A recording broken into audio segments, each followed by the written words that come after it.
Padre Celestial, te damos gracias por el privilegio de encontrarnos una vez más aquí, con el fin de abrir tu palabra, escuchar tu voz y que nuestra fe sea fortalecida por tu santa palabra. Pedimos, Padre, que tu palabra no regrese a ti vacía. Danos claridad de pensamiento. Especialmente te ruego por aquellas personas en nuestro medio que posiblemente no han oído mucho en cuanto al santuario. Te ruego que tus ángeles especialmente abran el entendimiento de estas personas para que puedan comprender lo que posiblemente yo no pueda explicar muy bien.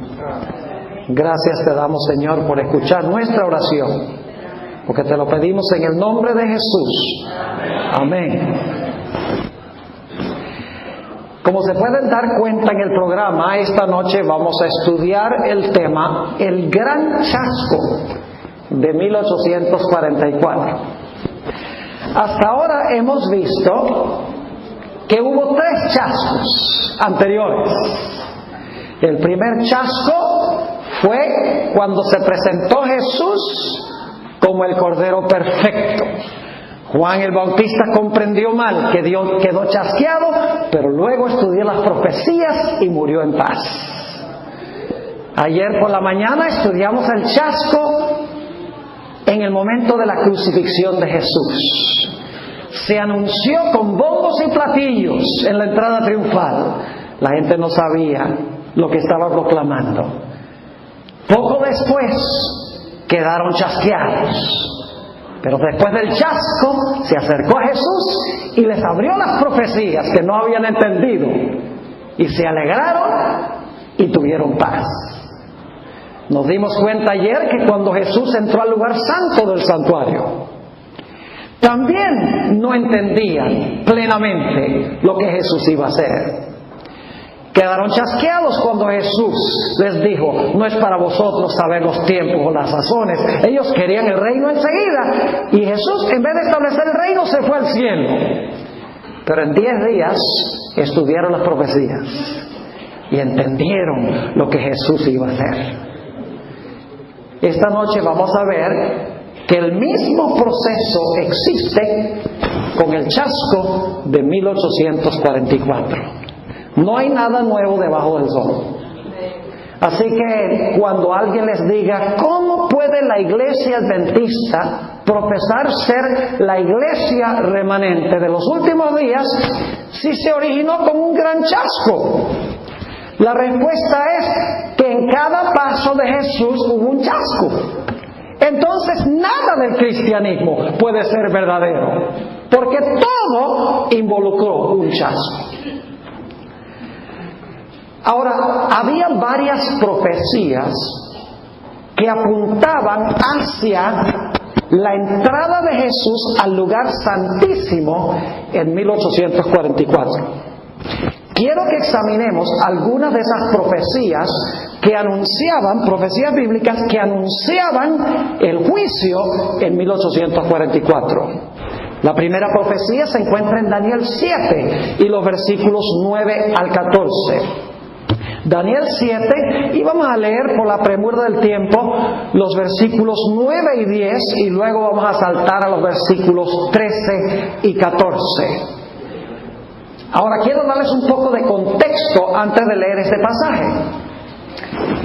Este juicio que se menciona en estos versículos no comienza sino hasta que han reinado un león, un oso, un leopardo, un dragón. El dragón le han salido 10 cuernos, luego gobernó un cuerno pequeño 1260 años, y luego viene lo que vamos a leer. Ahora, no tenemos tiempo de estudiar esta magnífica profecía de Daniel 7, se la voy a interpretar, la mayoría de ustedes la conocen. El león es Babilonia, el oso es Medo-Persia, el leopardo representa Grecia, el dragón representa el imperio romano, los 10 cuernos representan cómo se dividió el imperio romano, y el cuerno pequeño, que gobernó 1260 años después que cayó el imperio romano, representa Roma eclesiástica o Roma papal, que cayó ¿en qué fecha? En 1798. Ahora, con eso en mente, vamos a leer esta descripción que sucede después de 1798. No da la fecha, pero sabemos que viene después del dominio del cuerno pequeño. Tiene que ser después de 1798. Note lo que dice Daniel 7 y el versículo 9. Estuve mirando hasta que fueron puestos tronos, y se sentó un anciano de días. ¿Quién es el anciano de días?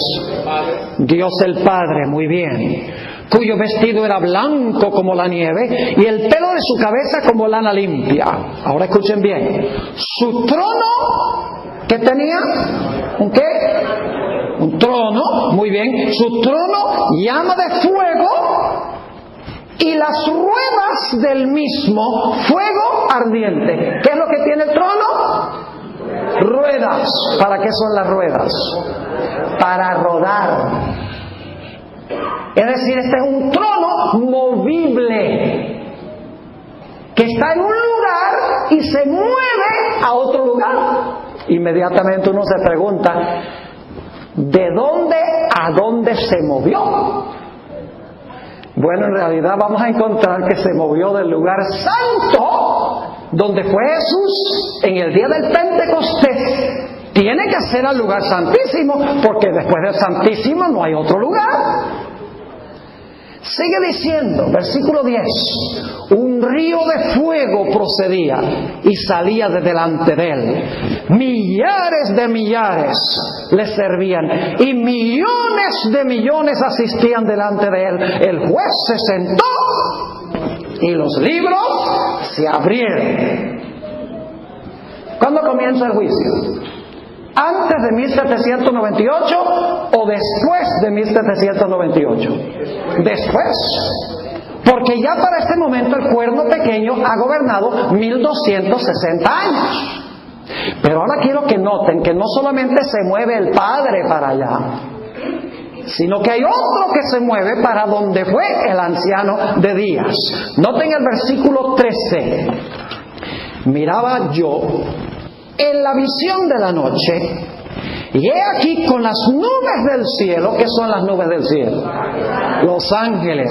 He aquí con las nubes del cielo venía uno como un hijo de hombre, que vino. Ahora, si vino, ¿estaba ahí? Si vino, ¿ya estaba ahí? No, dice que vino hasta el anciano de días y le hicieron acercarse delante de él. Y le fue dado dominio, gloria y reino. Es decir, que cuando entra allí es para recibir el reino, para que todos los pueblos, naciones y lenguas le sirvieran. Su dominio es dominio eterno que nunca pasará, y su reino uno que no será destruido. Ahora este pasaje entonces nos dicen que después que gobernó el cuerno pequeño, después de 1798, el anciano de días se movió, porque su trono tiene ruedas, y luego posteriormente el Señor Jesucristo, quien es el Hijo del Hombre, también en el carro de fuego se movió a donde se había movido el anciano de días. Y el propósito era para comenzar ¿qué? El juicio. Se sentó y los libros fueron abiertos. Fueron allá para juzgar. Inmediatamente sospechamos que esto es en el lugar santísimo. Porque saben ustedes que en el Antiguo Testamento el gran día del juicio en Israel era el Yom Kippur, el día de expiación. Era el juicio de Israel, cuando se separaban a los fieles de los infieles. Y yo pregunto, ¿a qué apartamento entraba el sumo sacerdote en el día de expiación para hacer esta obra de juicio, según Levítico 16? Al lugar santísimo. Así que si aquí habla de juicio, inmediatamente se prende una luz. La luz dice ¿qué? Lugar santísimo. Porque es el lugar del juicio, y seremos juzgados por la perfecta ley de la libertad, y la ley se encontraba en el arca, en el lugar santísimo. Ahora, había otra profecía, porque esta no da la fecha exacta. Daniel 8 y el versículo 14. Daniel 8:14, una profecía que da el momento preciso cuando iba a comenzar este juicio. Dice, y él dijo, hasta 2300 tardes y mañanas, y luego el santuario será ¿qué? El santuario será purificado. Ahora, las profecías, un día equivale a un ¿qué? A un año. Y aquí son 2300 días, quiere decir que son 2300 años. ¿Cuál es la primera porción de los 2300 días? En Daniel 9 habla de 70 semanas que son cortadas al principio de los 2300 días. Es decir, hay 490 años que son para los judíos. Esos empiezan en el año 457 a.C. y continúan hasta el año 34, cuando la nación judía finalmente le dijo a Dios, no queremos al Mesías, cuando apedrearon a Esteban. Es decir, que tenemos en la profecía de las 70 semanas 490 años, pero son 2300 años. Así que hay que empezar otra vez en el año 457. Las 70 semanas son el primer segmento, pero hay que continuar 1810 años más hacia adelante, que es lo que faltaba de la profecía, junto con las 70 semanas o los 490 años para completar los 2300 días. Y cuando vamos hacia adelante, 1810 años más los 490, la fecha a la cual nos lleva es el año 1844. En el año 1844 se iba a purificar ¿qué? El santuario. Vamos a encontrar que aquí fue que se equivocaron los milleritas. Porque Guillermo Miller creía que el santuario era la tierra. Tenía esa idea preconcebida de que el santuario era la tierra. Y que la purificación del santuario era cuando viniera Jesús con fuego para purificar el planeta. Entonces el santuario sería purificado. Pero no hay ni un solo versículo de la Biblia que dice que el santuario es la tierra. El libro de Hebreos nos dice que el único santuario que existía en 1844 y que es el santuario real es el que existe ¿dónde? El que existe en el cielo. Hebreos 8, 1 y 2 dice que el santuario terrenal era una copia de un modelo que Dios le mostró a Moisés del santuario celestial. Es decir, el terrenal se parecía en miniatura al celestial. Es decir, lo que iba a ser purificado en 1844 era el santuario ¿qué? El santuario celestial. Lamentablemente, Guillermo Miller, los milleritas, los que predicaron el mensaje antes de 1844, no entendían correctamente lo que significaba la purificación del santuario. Tenían la fecha correcta, pero tenían el evento equivocado. Y usted dice, entonces no puede ser de Dios. Pues entonces tampoco puede ser de Dios la crucifixión de Jesús. Tampoco puede ser de Dios el cumplimiento de las profecías con Juan el Bautista. Porque inmediatamente Juan el Bautista bautizó a Jesús. Jesús dice, el tiempo se ha cumplido. Es decir, la profecía de las 70 semanas... El comienzo de la última semana comenzó, dice Jesús. Pero Juan el Bautista tenía equivocado la clase de Mesías que iba a ser Jesús. ¿Están entendiendo lo que estoy diciendo?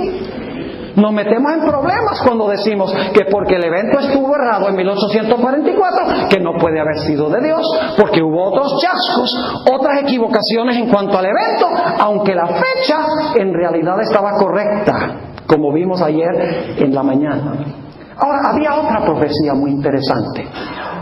La profecía de Daniel 12 y el versículo 4. Daniel 8:14, y no tengo tiempo de trazar todo esto porque es demasiado extenso, pero Daniel 8 y el versículo 14 forma parte de un libro dentro de un libro.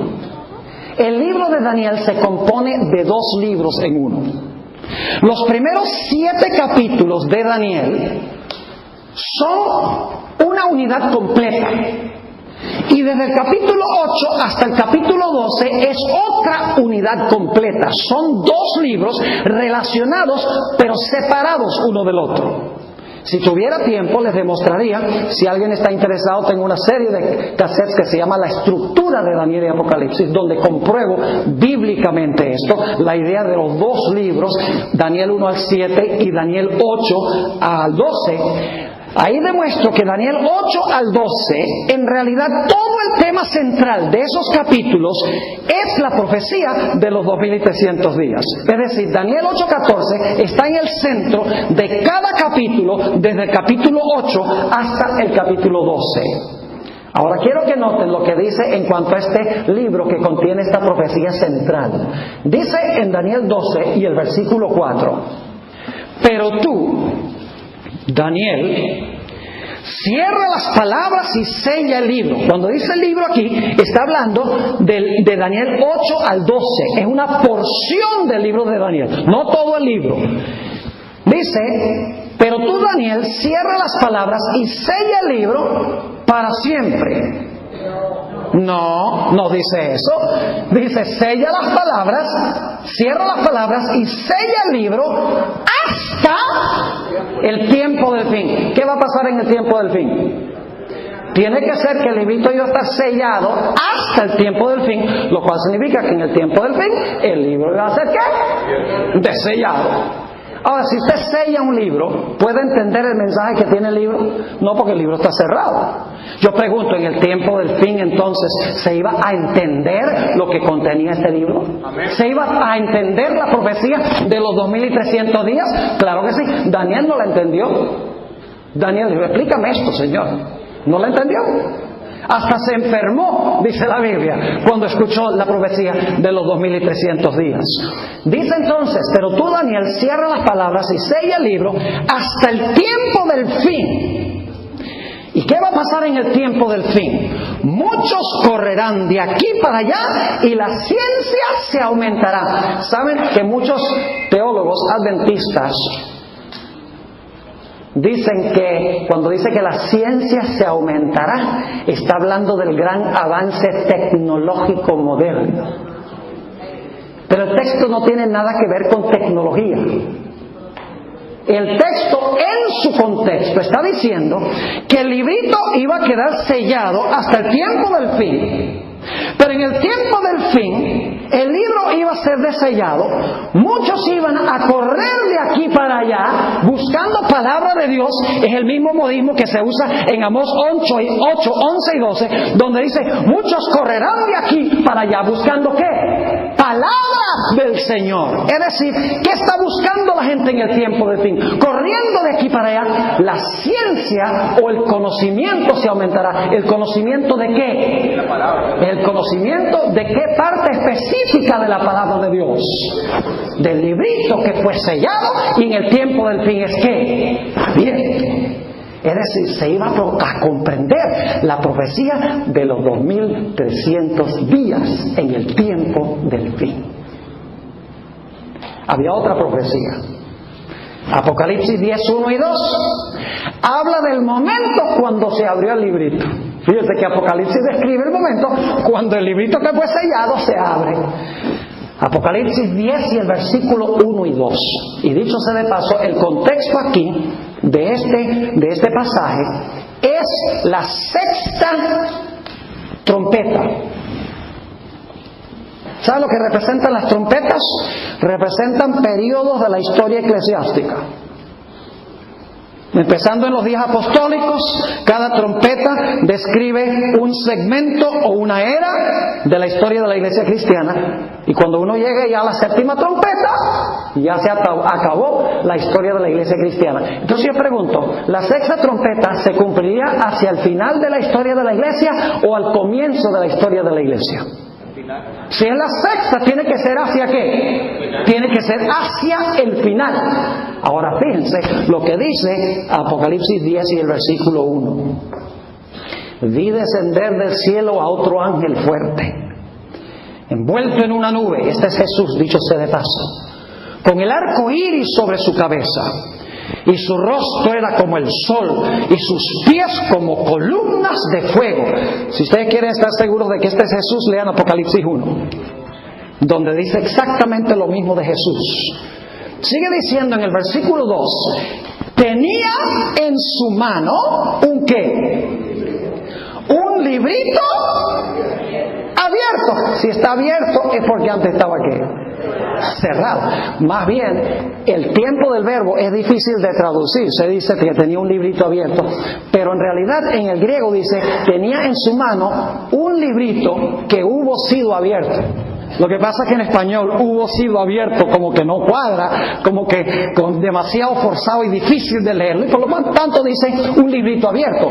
Pero el verbo indica que ese libro estuvo cerrado y en este momento el libro se abrió. ¿Qué librito debe ser este?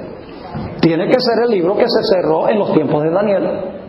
Y bajo la sexta trompeta, hacia el final de la historia de la iglesia, ese librito se abre.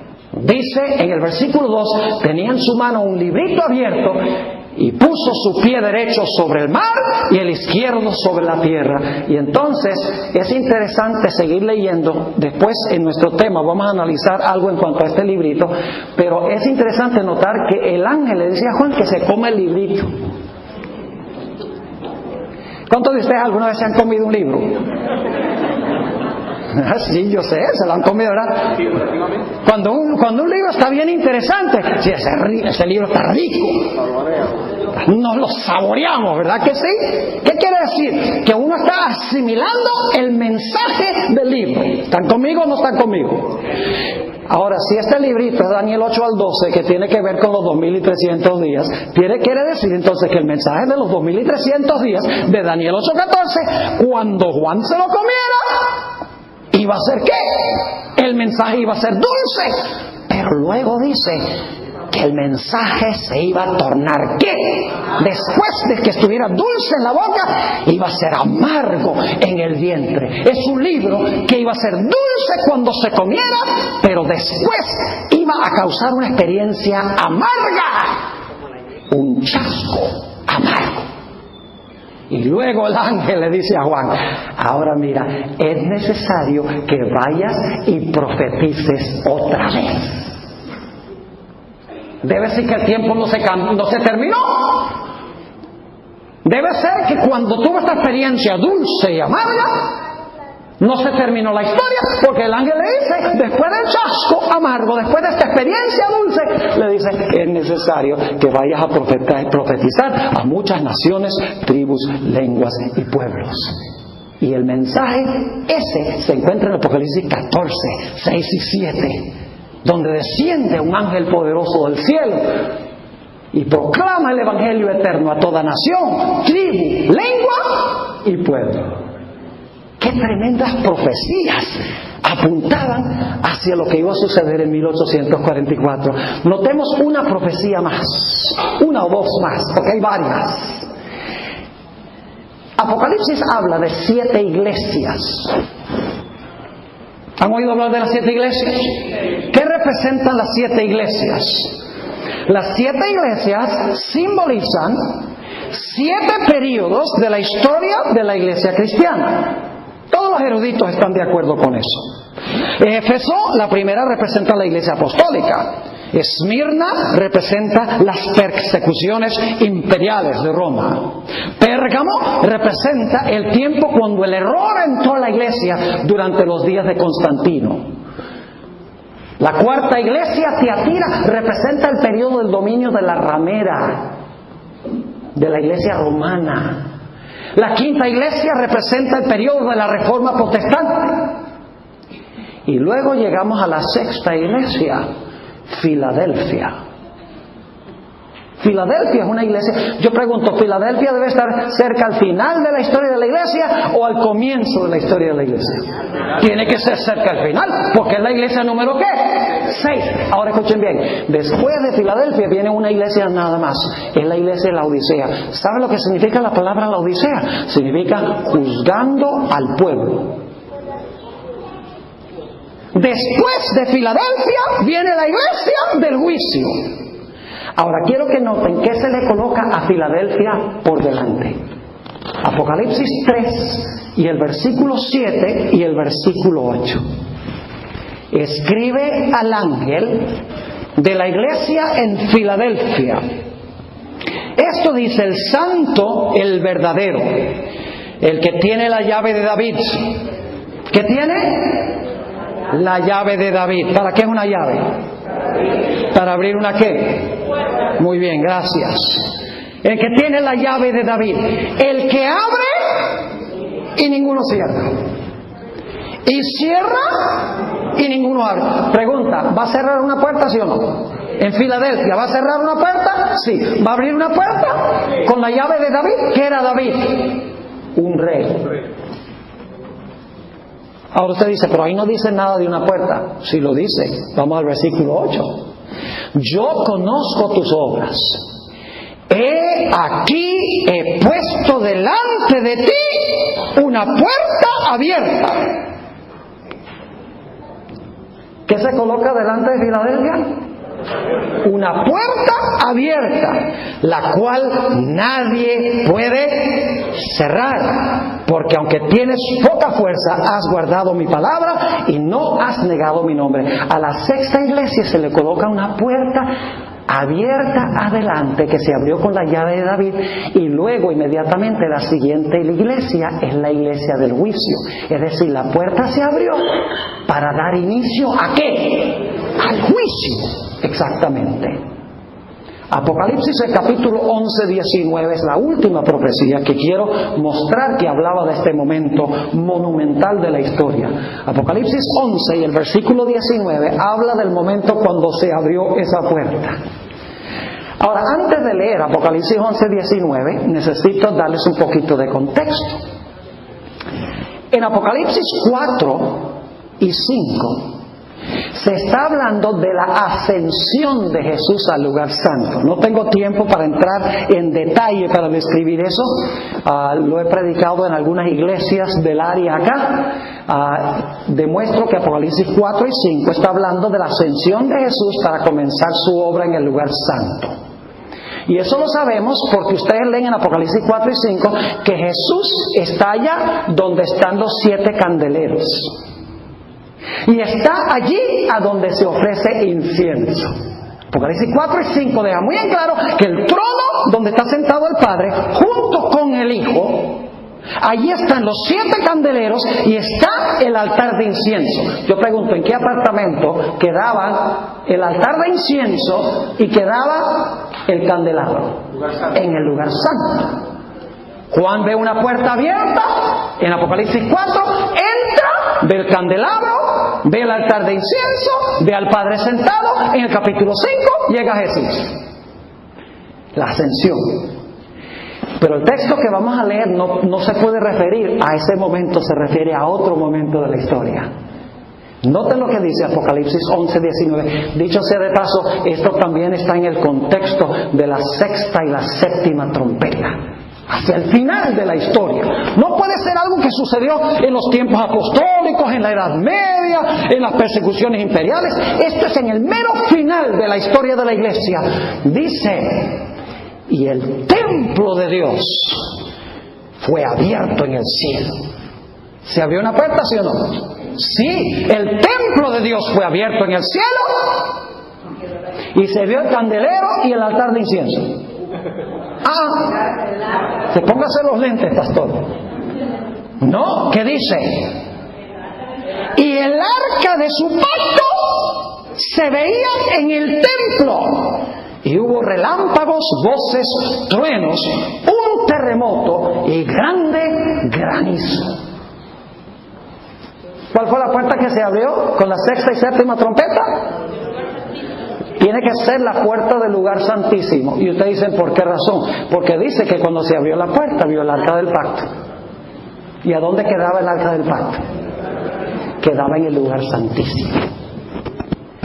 Todas estas profecías que es sintetizado. Cada una de ellas merece un tema completo de 1 hora. No tenemos tiempo, nada más puedo sintetizar. Pero todas estas profecías apuntan hacia ese momento histórico del 22 de octubre de 1844, cuando iba a comenzar la purificación del santuario, o lo que se puede llamar el juicio final.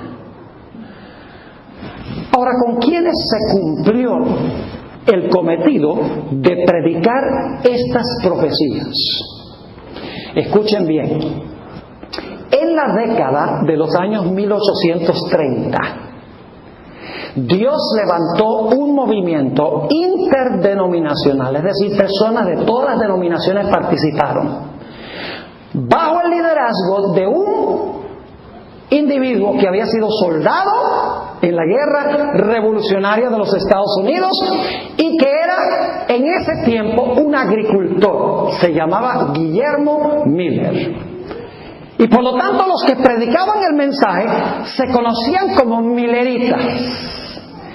Y Guillermo Miller y sus ayudantes comenzaron a predicar basado en estas profecías, primordialmente en Daniel 8:14, Daniel 7 y Apocalipsis 14, 6 y 7, de que Jesús iba a venir a purificar la tierra con fuego. Que esa era la purificación del santuario, que Jesús iba a venir como Rey de Reyes y Señor de Señores. Primero fijaron una fecha en la primavera de 1843. Después se dieron cuenta que habían cometido un error de cálculo y Guillermo Miller dijo, puede ser en cualquier momento del año 1843.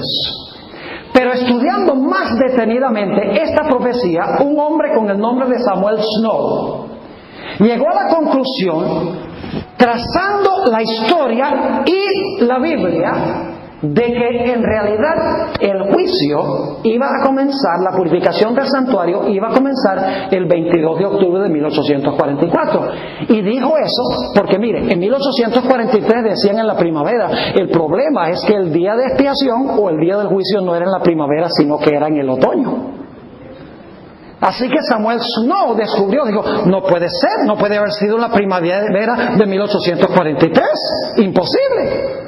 Porque en la primavera está la Pascua, no está el día de expiación.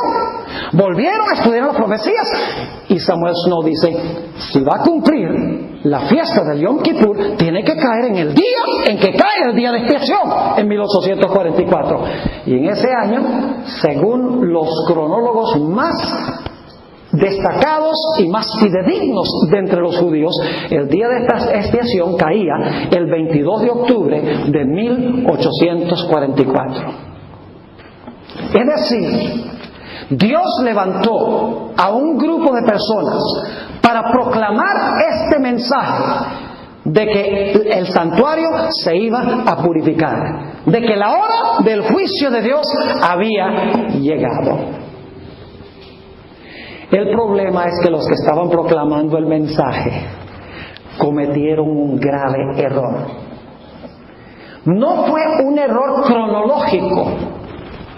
Es decir, la fecha que ellos establecieron por su estudio de la Biblia y de la historia era una fecha correcta. El problema era con el evento que se iba a cumplir en esa fecha. ¿Les suena algo familiar? ¿Recuerdan la entrada triunfal que estudiamos el sábado por la mañana? Fíjense que Jesús iba a cumplir la profecía de la Pascua. El día, el mes y el año, revelado por las profecías. Pero se equivocaron en cuanto al evento, aunque la cronología estaba correcta. De la misma manera, 1844 era el año correcto, el mes y el día correcto al estudiar las profecías, pero estaban equivocados en cuanto al evento que se iba a realizar en esa fecha. Fíjense lo que dice Elena White en el libro Primeros Escritos, página 42. Hablando de lo que sucedió en 1844, dice, entonces Jesús se levantó, cerró la puerta del lugar santo, abrió la que da al lugar santísimo. Ya sabemos entonces qué fue lo que cerró y qué fue lo que abrió con la llave. Y pasó detrás del segundo velo, donde está ahora al lado del arca, a donde llega la fe de Israel ahora. ¿De qué hubiera valido que Jesús comenzara el juicio en el cielo y que nadie lo supiera en la tierra? Jesús nunca hace eso sin anunciarlo. Cuando iba a presentarse como Cordero de Dios, llamó a Juan para que hiciera un escándalo. Cuando iba a morir en la cruz, la entrada triunfal. En el día del Pentecostés, recio viento, fuego. Jesús estaba diciendo, yo estoy haciendo algo importante. Y en 1844 era necesario que la atención de la gente fuera atraída al santuario y a Jesús. Aunque estaban equivocados, era necesario que su atención fuera atraída a Jesús y al santuario, específicamente el lugar santísimo. Ahora, ¿qué clase de instrumento llamó Dios para proclamar este mensaje en 1844? Llamó a los grandes eruditos de la iglesia metodista y de la iglesia presbiteriana y de la iglesia luterana. Llamó grandes magnates de la tierra, los teólogos y los pastores, para proclamar este mensaje. No. Llamó gente ¿qué? Humilde. Y el líder era un soldado y un agricultor. Y dicho sea de paso, solo pataleando pudo Dios reclutarlo para proclamar el mensaje. Ojalá tuviera tiempo de contarles la historia de Guillermo Miller. Tal vez le doy nada más un pequeño indicativo.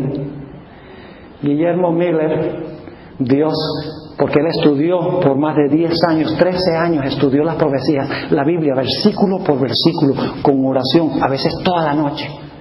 Y llegó a la conclusión de que Jesús iba a venir alrededor del año 1843. Y oía retumbar en su conciencia, díselo al mundo, díselo al mundo. Y él no quería decírselo al mundo. Decía, yo no sé hablar. Pues lo mismo dijo Moisés. Lo mismo dijo Jeremías. Dijeron, no sé hablar.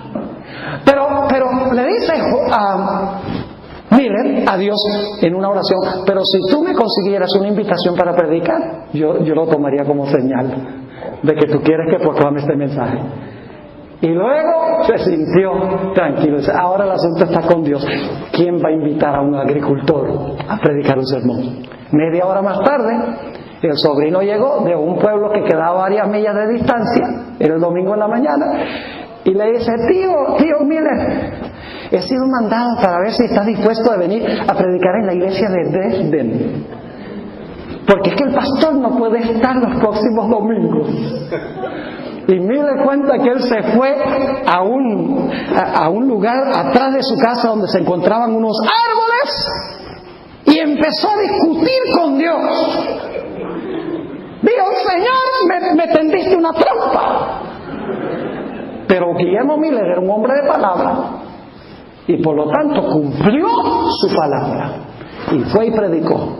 Su mensaje causó tanto impacto que le llovieron invitaciones de muchos sitios y pronto se esparció este mensaje como fuego. Podemos captar un poco la humildad de Guillermo Miller en una declaración que hizo en su libro Apología y Defensa, página 13, donde él muestra su recelo de presentar el mensaje. Dijo esto: mi gran temor era que en su regocijo ante la esperanza de una herencia gloriosa, la gente recibiera la doctrina sin examinar suficientemente las Escrituras para corroborar su veracidad. Por lo tanto, temía presentarla, no fuera que hubiese alguna posibilidad de que estuviese en el error y así extraviase algo. No crean que él era un loco que leyó las profecías y salió enseguida a decir 3 disparates. Estudió muchísimos años y aún después de estar seguro de la fecha, sentía recelo porque no quería engañar a nadie. Este mensaje tuvo gran publicidad. Dice Elena G. de White en su libro Christian Experience and Teaching of Mrs. Ellen White, página 50, dice: en todo rincón de la tierra se impartió la luz de este mensaje y el clamor despertó a miles. Fue de ciudad en ciudad y de pueblo en pueblo y aún a los lugares rurales más remotos. Alcanzó a los educados y talentosos y también a los ignorantes y humildes. Y luego dice la hermana White: este fue el año más feliz de mi vida. Dulce, porque mi Señor viene. Ahora yo pregunto, ¿quién llamó a Guillermo Miller para predicar? Dios. ¿Sabía Dios que Guillermo Miller estaba equivocado? ¿Ustedes creen que él sabía que Miller estaba equivocado en cuanto a lo que iba a pasar? Entonces, ¿por qué Dios no abortó el mensaje? ¿Cómo podía Dios llamar a Miller y apoyar a Miller presentando un mensaje que Dios sabía que estaba equivocado? ¿Están conmigo o no están conmigo? ¿Saben por qué? Porque la iglesia una vez más estaba un paso atrás. Jesús tenía que hacerlo. El calendario divino decía 22 de octubre 1844. Lo que pasa es que la gente no había alcanzado a Jesús, pero todo el mundo debía saber que Jesús iba a hacer algo vital para todo el mundo. Y por lo tanto Jesús dice: yo sigo adelante, llamo a Miller para que atraiga la atención y después la iglesia me alcanza. ¿Están conmigo o no están conmigo?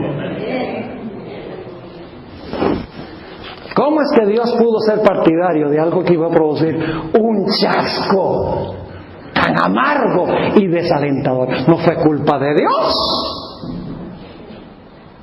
Dios no le dijo a Miller que predicara el error. Sabía que iba a predicar un evento equivocado, pero también sabía que la atención de la gente iba a ser atraída a Jesús y lo que Jesús iba a hacer.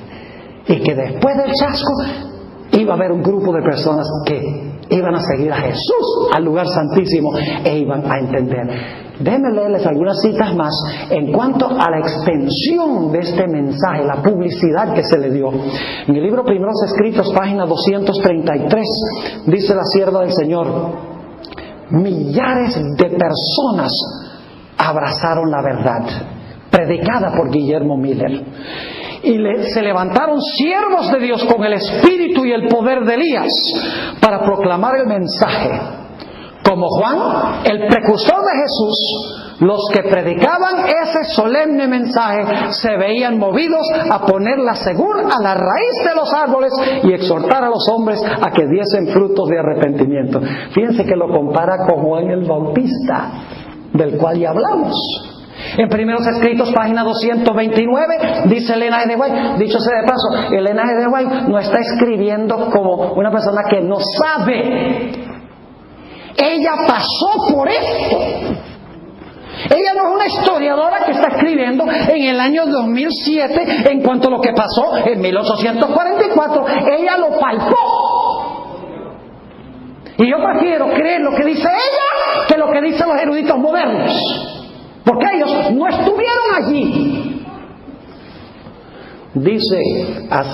Sigue diciendo: así como Juan el Bautista anunció el primer advenimiento de Jesús y preparó el camino para su venida, también Guillermo Miller y los que se le unieron proclamaron al mundo la inminencia del segundo advenimiento del Hijo de Dios.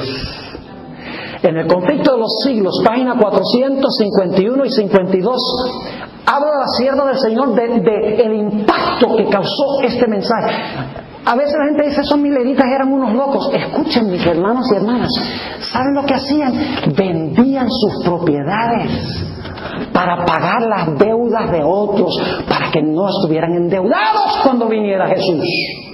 Dejaron las papas sembradas en el campo. Dice, ¿para qué cosecharlas si Jesús viene el 22 de octubre de 1844? Oraban toda la noche, luchaban por la salvación de las almas.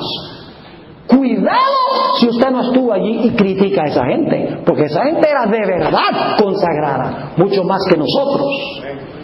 Dice la sierva del Señor, como un maremoto. ¿Sabe lo que es un maremoto? Un tsunami. Como un maremoto, el movimiento se extendió por el país, fue de ciudad en ciudad, de pueblo en pueblo y hasta los lugares más remotos del campo, y consiguió despertar al pueblo de Dios que estaba esperando. El fanatismo desapareció ante esta proclamación, como helada temprana ante el sol naciente. Los creyentes vieron desvanecerse sus dudas y perplejidades. La esperanza y el valor reanimaron sus corazones.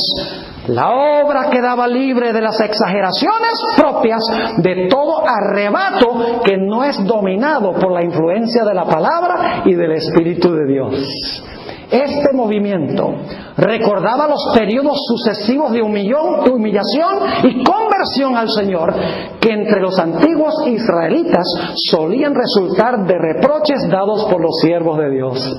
Llevaba el sello, escuchen esto, llevaba el sello distintivo de la obra de Dios en todas las edades.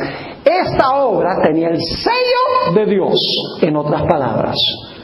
Dice ella, había en ellos poco gozo estático. Es decir, había poca emoción y saltos y gritos y levantando las manos y hablando en lenguas y curando enfermos. Poca excitación. Dice, sino más bien profundo escudriñamiento del corazón, confesión de los pecados, y renunciaron al mundo. El anhelo de los espíritus abrumados era prepararse para recibir al Señor. Había perseverancia en la oración y consagración a Dios sin reservas. Conflicto de los siglos, página 453. Esta es una de mis citas favoritas en cuanto a este movimiento. Dice la sierva de Dios, entre todos los grandes movimientos religiosos habidos desde los días de los apóstoles, ninguno resultó más libre de imperfecciones humanas y engaños de Satanás que el del otoño de 1844. El movimiento más perfecto, dice ella, desde los días apostólicos. Dice, ahora mismo, después del transcurso de muchos años, todos los que tomaron parte en aquel movimiento y han permanecido firmes en la verdad, sienten aún la santa influencia de tan bendita obra y dan testimonio de que ella era de Dios. Sin embargo, sufrieron un chasco amargo. La dulce esperanza de la venida de Jesús en poder y gloria para poner fin al sufrimiento y el dolor de la raza humana. El año más feliz de la vida de la hermana White se tornó una experiencia amarga y decepcionante. Después del primer chasco, porque creían que iba a venir Jesús en 1843, Guillermo Miller escribió en el periódico Vermont Chronicle, junio 26, día de mi cumpleaños, dicho sea de paso, 1844. Recuerden, anótenlo. Dijo esto: estoy dispuesto a confesar que Cristo no vino en 1843. Pero no puedo ver a dónde estoy equivocado. Sincero, ¿verdad? Estoy dispuesto a admitir que Jesús no vino en 1843, pero en cuanto a los cálculos, están correctos. Dice él, no encuentro error. Uno de los colaboradores de Guillermo Miller se llamaba Josiah Litch. Y en otro periódico que se llamaba The Advent Shield and Review, mayo 1844, la página 54, dijo Josiah Litch en cuanto al mensaje de Miller: porque él leyó el libro de Miller, comprobando que el año 1844 iba a ser la purificación del santuario, o 1843 al comienzo. Dice, antes de terminar el libro, dijo Leach, estaba plenamente satisfecho que los argumentos eran tan claros, tan sencillos y tan plenamente bíblicos que era imposible refutar la posición que el señor Miller había procurado establecer. Es decir, los que hicieron estos cálculos y análisis eran gigantes en las Escrituras. No cometieron un error en los cálculos. Hasta el día de hoy se puede ver que los cálculos eran correctos, pero si equivocaron del evento, no comprendían qué era el santuario y qué significaba su purificación. Y por lo tanto, como les mencioné, sufrieron un chasco amargo que se describe en Apocalipsis el capítulo 10. Vamos a leer ese pasaje en Apocalipsis el capítulo 10 y los versículos 8 al 11. Apocalipsis 10 y el versículo 8 hasta el versículo 11. La voz que oí del cielo habló otra vez conmigo y dijo: ve y toma el librito. Este es el librito que tiene que ver con Daniel 8:14, la última mitad del libro de Daniel. Ve y toma el librito que está abierto en la mano del ángel que está en pie sobre el mar y sobre la tierra. El ángel está en pie sobre el mar y la tierra. Es decir, es un mensaje que va a ir a todo el mundo, a tierra y mar. ¿Qué quiere decir la expresión tierra y mar en español? Significa todo el globo, ¿verdad que sí? Ahora dice en el versículo 9: y fui al ángel diciéndole que me diese el librito. Y él me dijo: toma y cómelo, y te amargará el vientre, pero en tu boca será dulce como la miel. Entonces tomé el librito de la mano del ángel y lo comí. Y era dulce en mi boca como la miel. Pero cuando lo hube comido, amargó mi vientre. ¿Y qué pasó después? Y él me dijo: es necesario que profetices otra vez. Ya habían profetizado en cuanto a esto una vez en el movimiento milerita, pero ahora después de comer el libro, dulce en la boca, amargo en el vientre, dice: de este librito tiene que salir un mensaje otra vez. Y él me dijo: es necesario que profetices otra vez sobre muchos pueblos, naciones, lenguas y reyes. Tal vez la descripción más patética de la tristeza que sintió esa gente fue escrita por uno de los pioneros menos conocidos. Se llamaba Hiram Edson. Y quiero leer la descripción que él dio inmediatamente después del chasco. Esta es la siguiente mañana, el 23 de octubre de 1844. Fíjense lo que dice: confiadamente esperábamos ver a Jesús junto con todos sus santos ángeles, y que su voz llamaría del sepulcro a Abraham, a Isaac y a Jacob, y a todos los héroes del pasado. También a nuestros amigos que nos habían sido arrancados por la muerte, y que nuestras pruebas y sufrimientos en este peregrinaje terrenal terminarían, y que seríamos arrebatados para encontrarnos con nuestro Señor, para estar siempre con Él y para habitar en las resplandecientes mansiones áureas en la ciudad de oro que había aparejado Dios para los redimidos. Teníamos altas expectativas. Y así velamos por la venida de nuestro Señor hasta que el reloj marcó las 12 de la medianoche. El día había pasado y nuestro chasco se hizo cierto.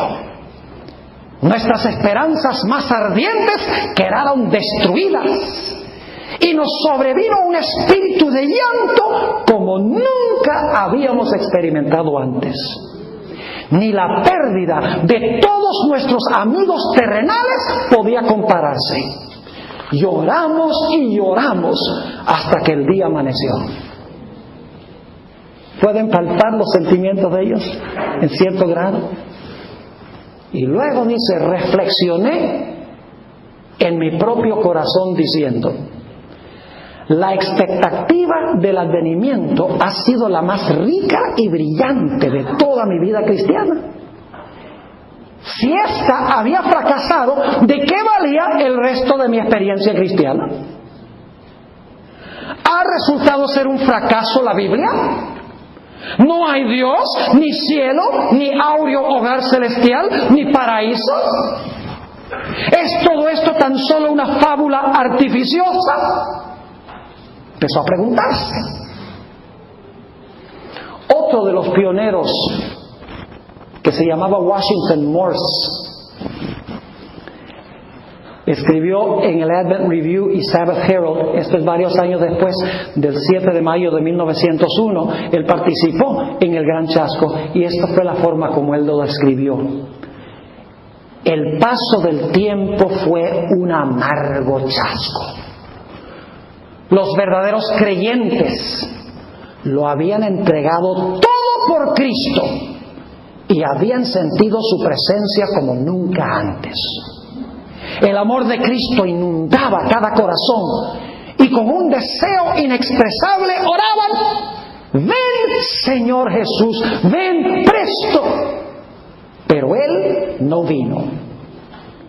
Y ahora el volver de nuevo a los cuidados, las perplejidades y los peligros de la vida en plena vista de los infieles que se mofaban y burlaban como nunca antes, fue una prueba más terrible para nuestra fe y paciencia.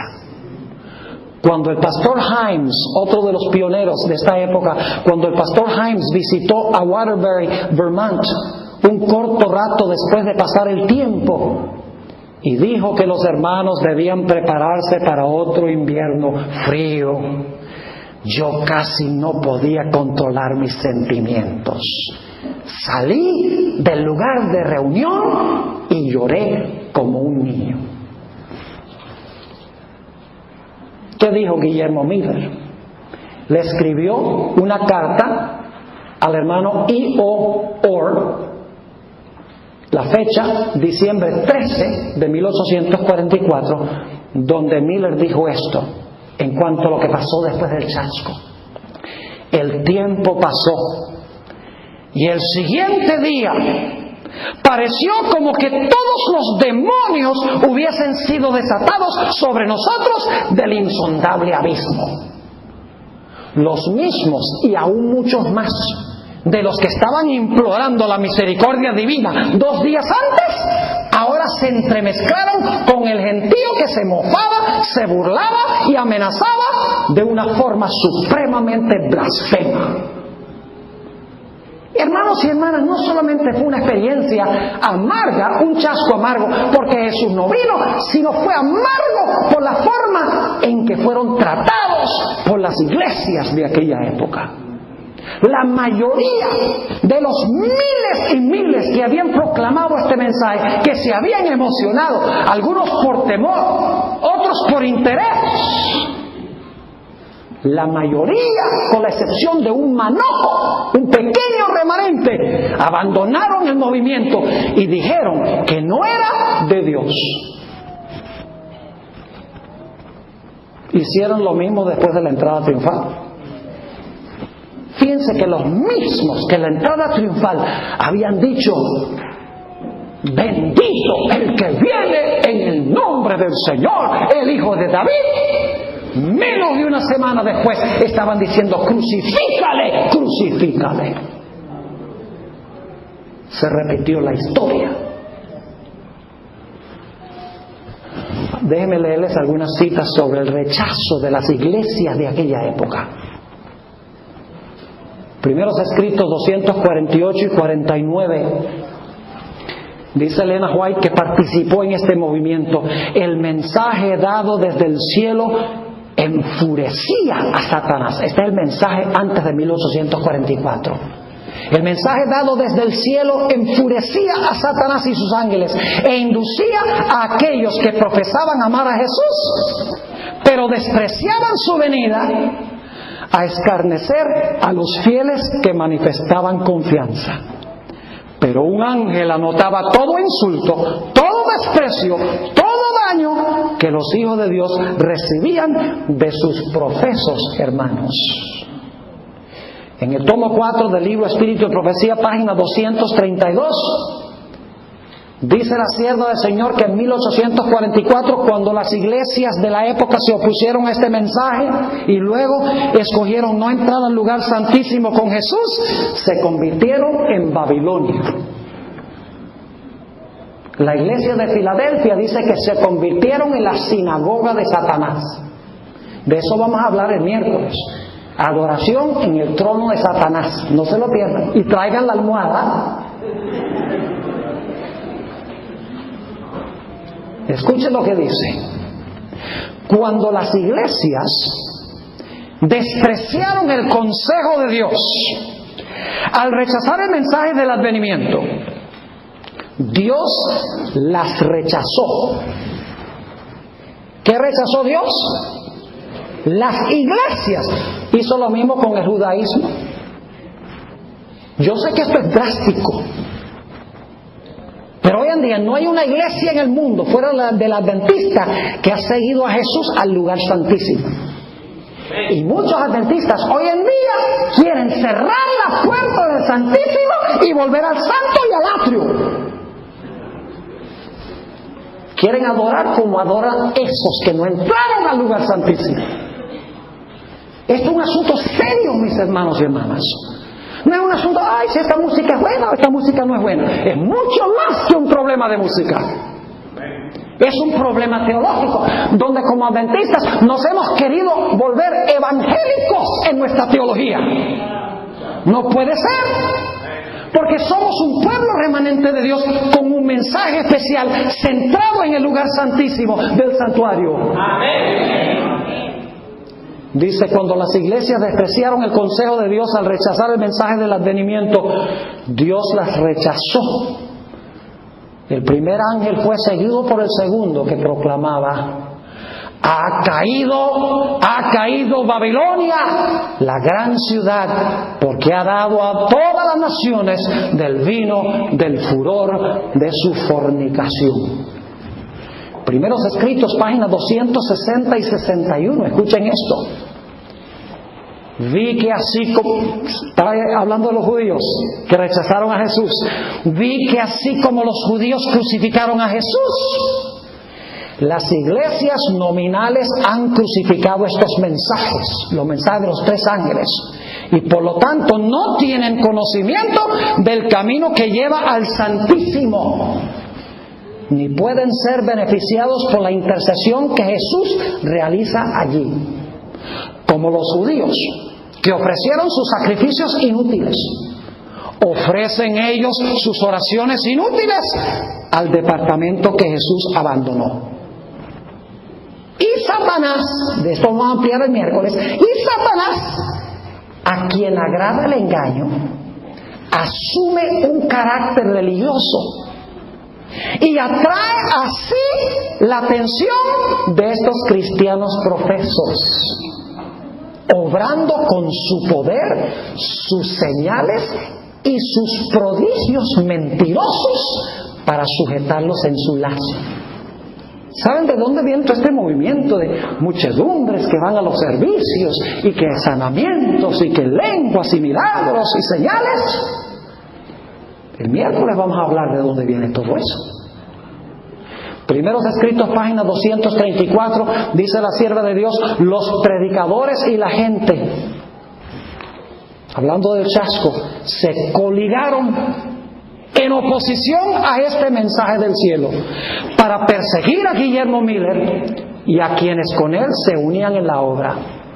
Se hicieron circular calumnias para perjudicar su influencia.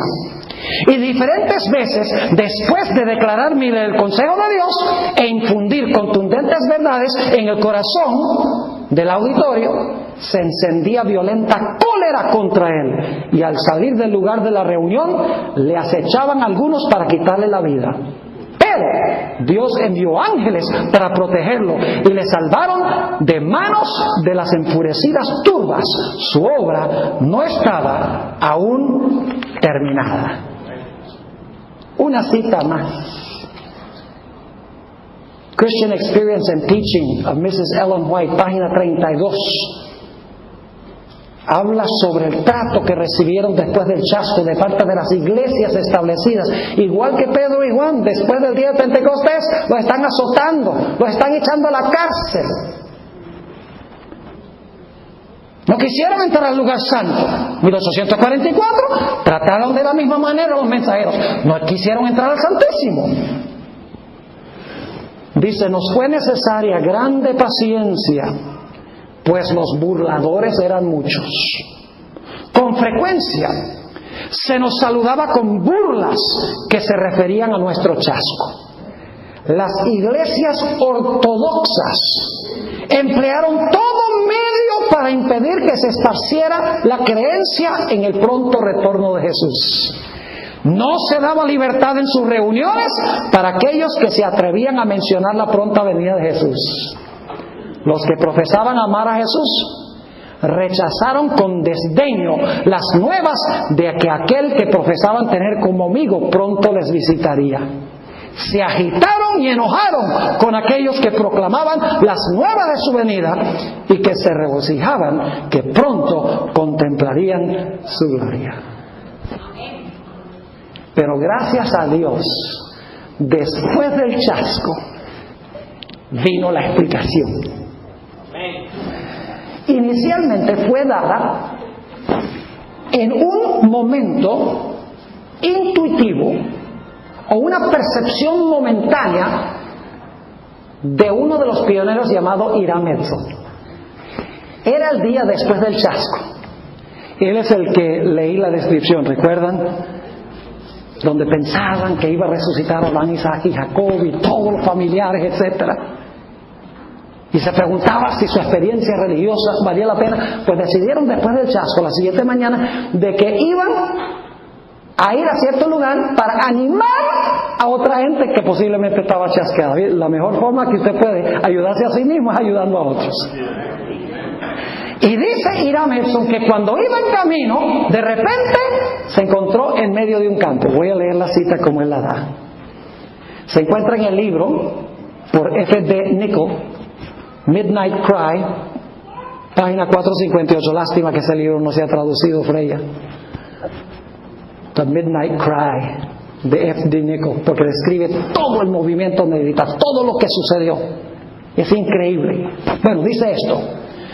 Comenzamos, es decir, comenzaron el viaje a animar a la gente. Comenzamos, y mientras pasaba por un campo amplio, paré en medio del campo. El cielo parecía estar abierto ante mi vista, y vi distinta y claramente que en vez de salir nuestro sumo sacerdote del lugar santísimo del santuario celestial para venir a esta tierra el 10º día del 7º mes al final de los 2300 días, él entró por primera vez en ese día al segundo apartamento de este santuario y que tenía una obra que cumplir en el lugar santísimo antes de regresar a la tierra. Y luego los pioneros decidieron, cuando él compartió esta reflexión que recibió en el campo, ellos dijeron, qué interesante esto, sentémonos a estudiar. Y mis hermanos y hermanas se sentaban a veces a estudiar toda la noche, con ayuno, con oración, examinando las mismas profecías que habían estado predicando. Entre esas estaba Daniel 7. Y cuando examinaron Daniel 7, dije, pero un momentico, ahí Guillermo Miller había dicho que viene el Hijo del Hombre sobre las nubes a la tierra a buscar a su pueblo. Pero cuando leyó el texto, dice, ahí no dice que viene a la tierra, ahí dice que va al anciano de grande edad. ¿Cómo no vimos eso? Tan claro. Como los discípulos no vieron como Cordero será llevado al matadero y no abrió su boca. Estaba clarito. Hace 2300 días y el santuario será purificado. Dice, pero ¿dónde dice la Biblia que el santuario es la tierra? En ninguna parte. Entonces, ¿cuál es el santuario? ¿Fueron hebreos?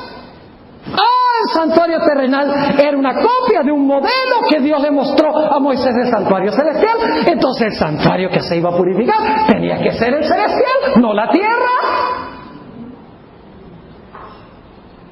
Empezaron a estudiar las profecías y dijeron, estábamos equivocados en cuanto al evento y estaba todo claro en las profecías. Y como resultado se fundó la Iglesia Adventista del Séptimo Día. Y escuchen bien, no es coincidencia que primero el grupito de los Adventistas del Séptimo Día era un manojo, como en el día del Pentecostés. Un grupito de gente humilde, de gente sin educación, pero que ahora entendía las profecías. Y esos pocos salieron y sacudieron al mundo. Y Dios llamó a ese pequeño grupito, ese pequeño remanente, que ha llegado a ser una iglesia de extensión mundial, que ha ido a toda nación, tribu, lengua y pueblo, con el mensaje especial para esta época. Y escuchen bien, las verdades distintivas de la iglesia adventista están todas en el lugar santísimo. Cuando los pioneros entraron al lugar santísimo en 1844, de repente cuando vieron el arca y dentro del arca la ley. Pero si en el cielo está el arca y está la ley, entonces la ley no fue clavada en la cruz. Y luego, bueno, vamos a leer en cuanto a la ley. Y fueron, Éxodo 20. En el centro de la ley está el sábado.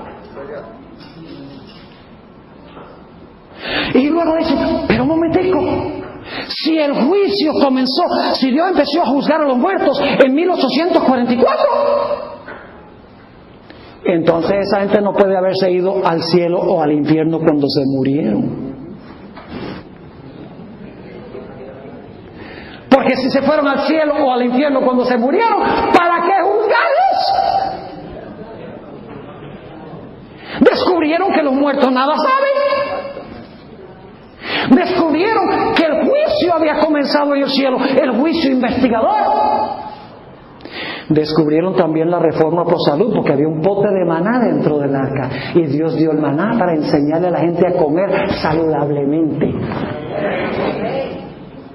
Todas las verdades distintivas y especiales de la iglesia adventista se encuentran en el lugar santísimo, y todas esas verdades son atacadas por el mundo cristiano,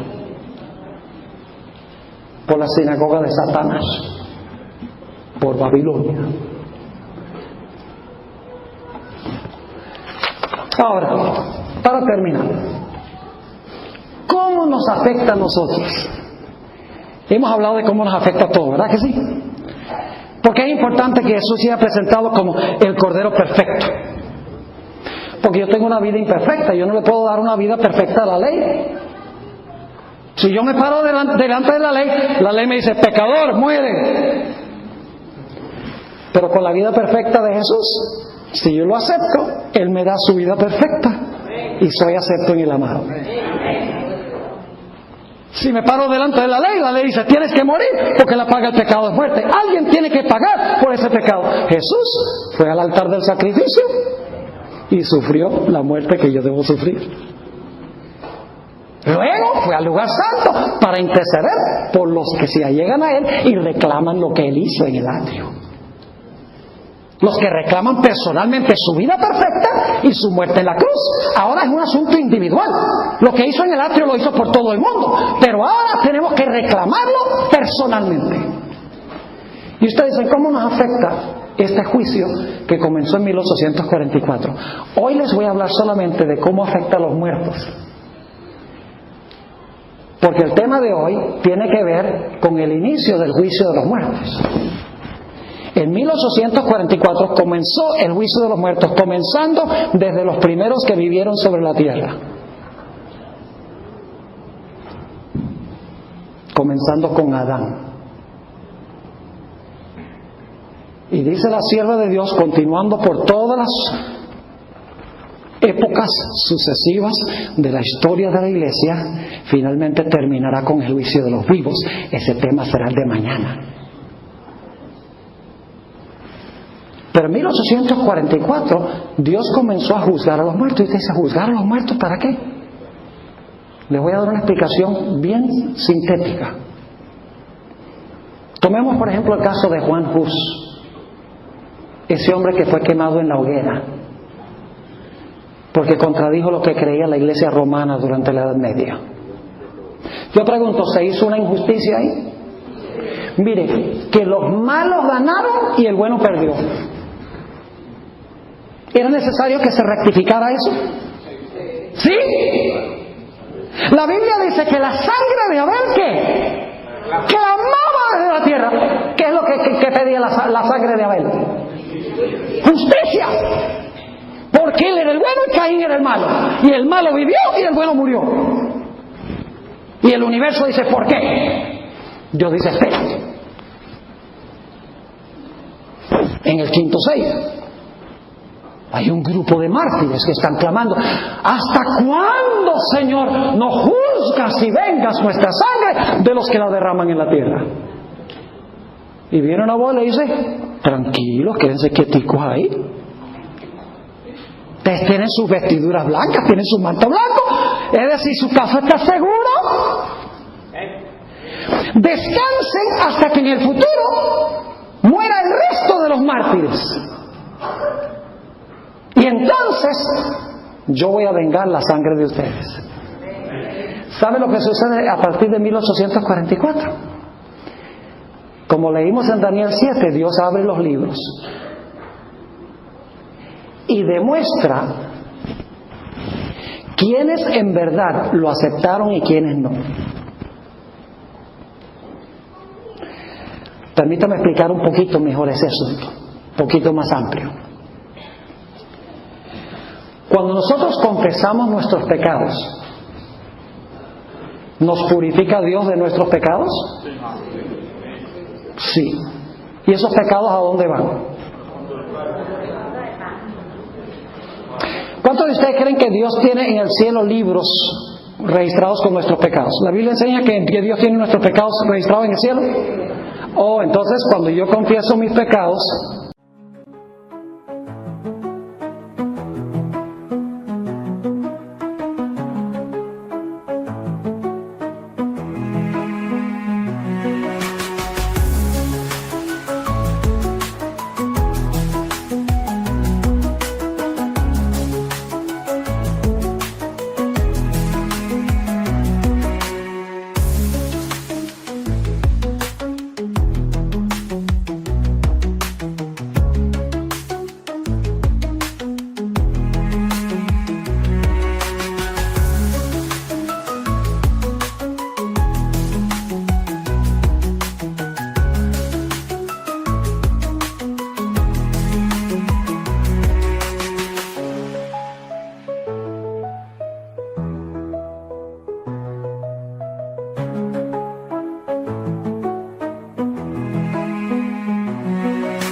me son individualmente perdonados, pero son escritos ¿dónde?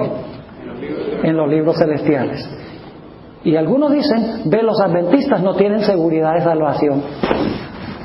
Porque los adventistas dicen que cuando tú confiesas tu pecado, cuando te arrepientes, tus pecados no desaparecen, sino que Dios los pone en el santuario. Pero déjenme decirle, mis hermanos y hermanas, es mejor que los tengan en el santuario cubiertos por la sangre, porque si no están allí, están aquí.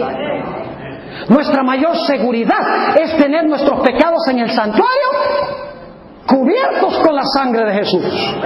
Porque lo que va a hacer Jesús va a purificar el santuario con su sangre. Cuando Dios abre el registro, por ejemplo, de Abel y le muestra al universo, Dios no necesita el juicio. Dios sabe todas las cosas, pero el universo necesita ver. Así que Dios abre el caso de Abel y le dice al universo: Abel fue pecador, ¿verdad que sí? Sí, cómo no, Señor. Pero mire lo que está escrito al lado de cada pecado: perdonado por la sangre. Lo que entra en el santuario son pecados perdonados. Entonces no tenemos que preocuparnos. Si entraron los pecados sin perdón, ahí sí diría que los adventistas no tienen seguridad de salvación. Pero si los pecados entran, si Jesús intercede, mete los pecados al santuario, cubiertos con su sangre, lo que hace entonces cuando venga el registro de Abel: mire, él recibió mi sangre. ¿Qué creen ustedes? Le va a preguntar Jesús. ¿Creen ustedes que nosotros debemos tomar esos pecados y sacarlos del santuario? ¿Qué creen ustedes que van a decir? ¿Es necesario purificar el santuario de esos pecados? Claro que sí. ¿Y qué es lo que purifica el pecado? La sangre de Jesús.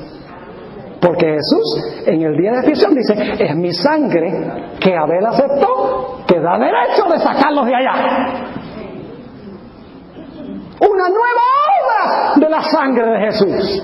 No purificar solo al pecador, sino purificar el registro del pecador en el santuario.